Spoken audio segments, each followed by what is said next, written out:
Hey guys, today I'm going to show you how to fix Facebook Marketplace isn't available for you. First of all you have to do is check on Facebook website if the marketplace or Facebook is available on your country, yes or no. If it's available for your country and still not showing on your Facebook app, then all you have to do is first of all open your Facebook app on your phone.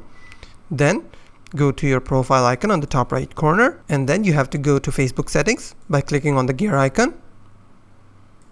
And then you have to scroll down just a bit until you see tab bar. Click on it, customize the bar, and from here, if your marketplace isn't showing, then all you have to do is take a screenshot.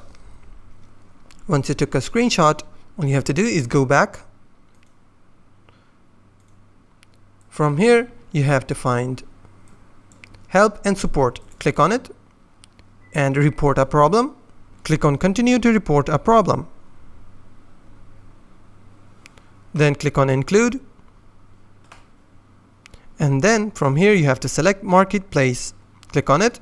From here you have to select the option called upload from phone. Select that screenshot that you have just took. And in the describe the issue problem, all you have to do is click on it, tell them all of your problem, and then all you have to do is click on this send button on the top right corner. And after 24 hours, Facebook will review your application and it will solve the problem. And after that, your Facebook Marketplace option will be shown on your home page. If you click on it, and that's how you can fix Facebook Marketplace isn't available to you. If you find this video helpful, please hit the like button and don't forget to subscribe.